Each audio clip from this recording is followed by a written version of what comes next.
I'll tell you, Oklahoma has a rich history, but it may be even richer than we know. Yeah, we're talking about hidden treasure, millions of dollars in gold buried somewhere. KOCO's Evan Onset tagged along with some local treasure hunters, and Evan, they've been searching for years. They have. So here's the legend, okay? In the 1800s, outlaw Jesse James robbed a train down in Mexico, stealing so much gold it took 18 pack mules to carry it away. But in Oklahoma, the James gang was caught in a snowstorm, and then they buried the treasure.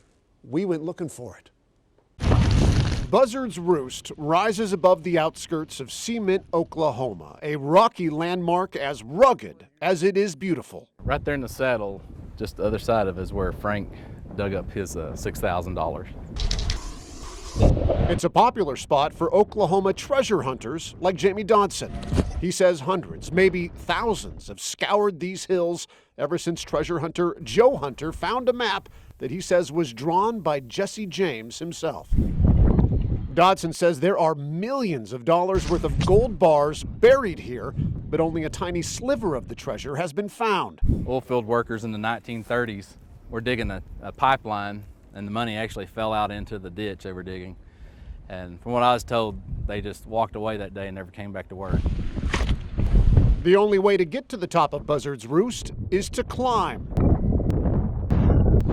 Camera gear in hand. Good view here, huh?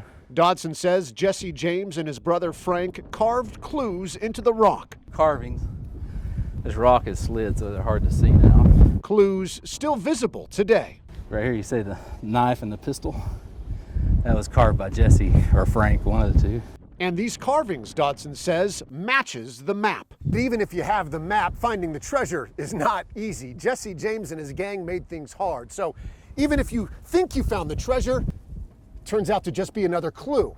In the case of Buzzards Roost, the map leads you to a copper bucket, and inside, another map, which leads you to carvings in the rock, which points you to more carvings and more clues. Eventually, somewhere, Dodson says the clues end and treasure begins. There's gold somewhere around here. But good luck finding it. I've tried for years, and I still don't think I know what I'm doing.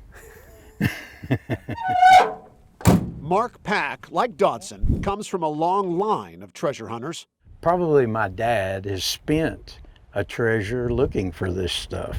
Dodson and Pack consider themselves history buffs as much as treasure hunters. For them, learning about Oklahoma's treasure-filled past, finding a new clue, and then passing it on. Sometimes those things are the treasure themselves, just those little things. Of course, they still want to find the treasure. And what they found, Dodson won't say. It just invites people to break into your house thinking that, hey, I've got, stacks of gold coins in my closet. Are you telling me you have stacks of gold coins in your closet? No, I buried them in the backyard. It turns out searching for Oklahoma's hidden treasure is not easy.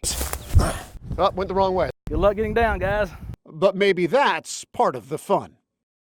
Wow, I'm impressed that you climbed up there and it was so windy too. But here's what I want to know. How do I get my hands on that map? Oh, well, we can work out a little special, for the right price. Okay. We can talk about that. I mean, here's the thing. There's these legends and treasure stories and treasure maps all over the state of Oklahoma. In fact, they gave me a book that I was looking through. I mean, there is a legend, a story, and some of them might be true all over the state. There's been generations of Oklahomans who've been looking for this stuff. And I think they might have found some of them, but they're not saying. Like it. Yeah. They're tight-lipped, right? They didn't want to say. We have such a special state full of so many secrets. It's true. Very cool. Really Evan, fun story. That was awesome. Thank you so much.